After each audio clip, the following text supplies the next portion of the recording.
राजधानी भोपाल में सोमवार से G20 के तहत थिंक 20 कार्यक्रम की 2 दिवसीय बैठक शुरू हो गई है। कुशाभाऊ ठाकरे कन्वेंशन सेंटर में मुख्यमंत्री शिवराज सिंह चौहान ने थिंक 20 का उद्घाटन किया।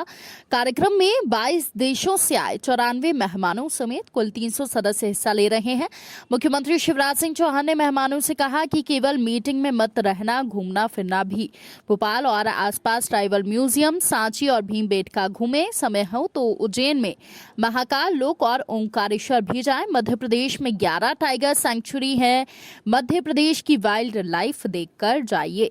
मुख्यमंत्री ने भारतीय विचार वासुदेव कुटुंबकम का जिक्र करते हुए कहा कि ये विचार दुनिया को शांति की ओर ले जा सकता है।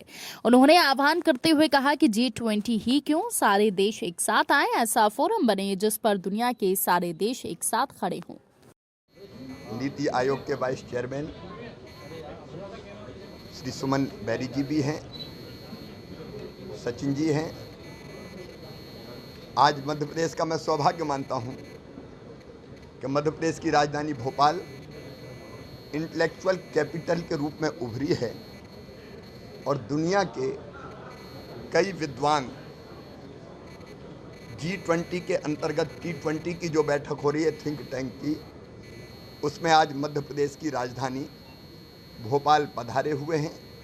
प्रधानमंत्री जी ने G20 उनके नेतृत्व में भारत G20 की अध्यक्षता कर रहा है।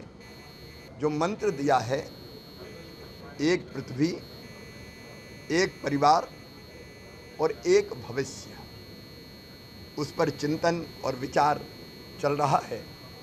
एक पृथ्वी मतलब ये धरती एक है और सबके लिए है। ये धरती बचेगी तो हम बचेंगे, आने वाली पीढ़ी का भविष्य बचेगा।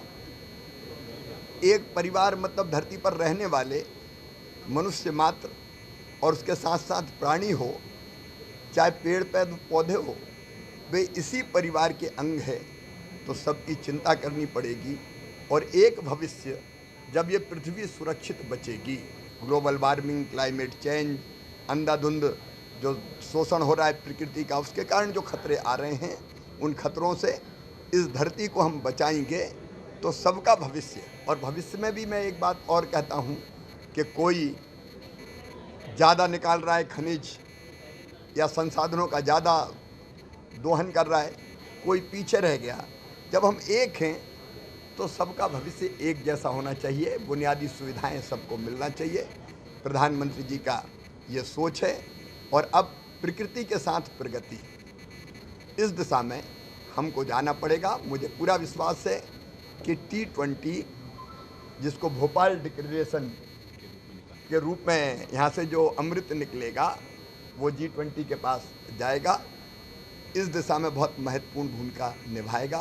विश्व शांति हो, दुनिया के सामने जो समस्याएं हैं उसका समाधान हो, और इसलिए मैं भोपाल को और मध्य प्रदेश को सौभाग्यशाली मानता हूं और सभी अतिथियों का यहाँ हृदय से स्वागत करता हूं। श्री सुमन बैरी जी जो नीति आयोग के हमारे वाइस चेयरमैन है, वो हमारे बीच में हैं, वो अपनी बात कहें।